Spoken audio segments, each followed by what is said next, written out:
If you're in any sort of leadership position, I believe you're actually in the construction industry.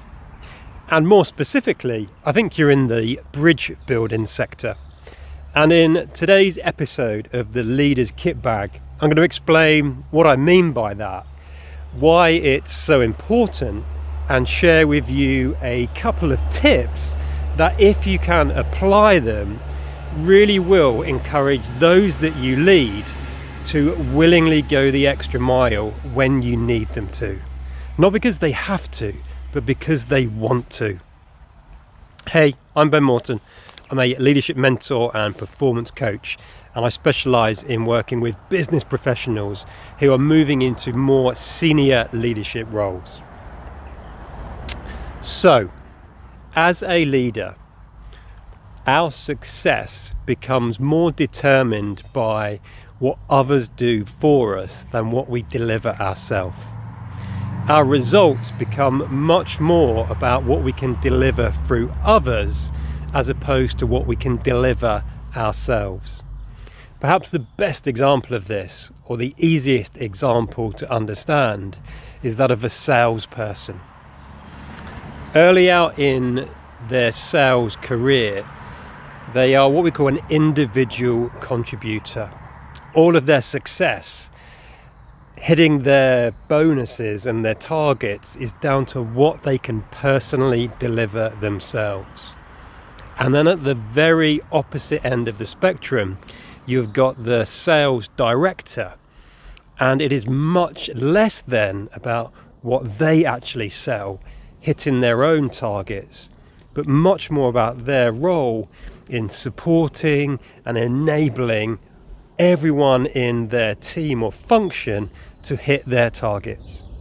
Yes, there'll still be an element of doing to be done, no matter what level we're working at.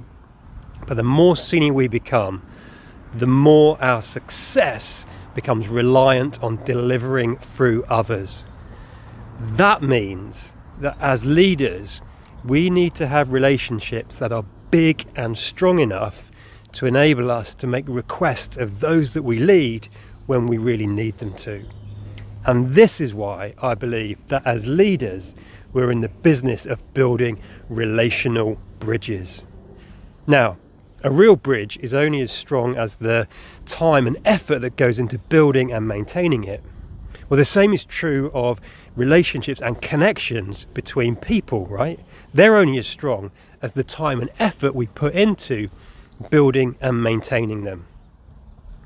Now, interestingly, in research I conducted back in 2023, 97% of the leaders I surveyed feel that connection is essential with regards to effective leadership.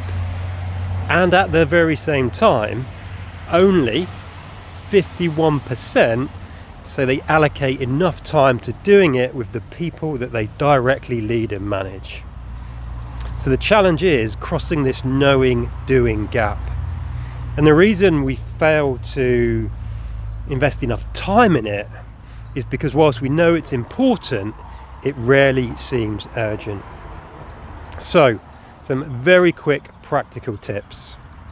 Ultimately, we all need to do whatever we can to remind us to focus on building relationships. It could be a diary reminder every 3 months to check in with that key customer or key stakeholder. If we're working from home, it could be post-it notes on our computer screen or monitor saying check in with the team. It could be arranging a regular lunch once a week, once every 2 weeks, monthly with our team, just to pause and connect. It could be an alarm on your phone every day that just says check in with the team.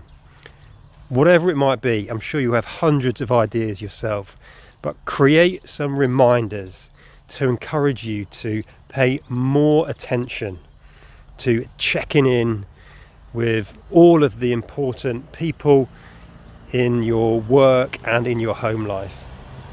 Because as leaders, connection really does enable us to deliver the results that we're accountable for.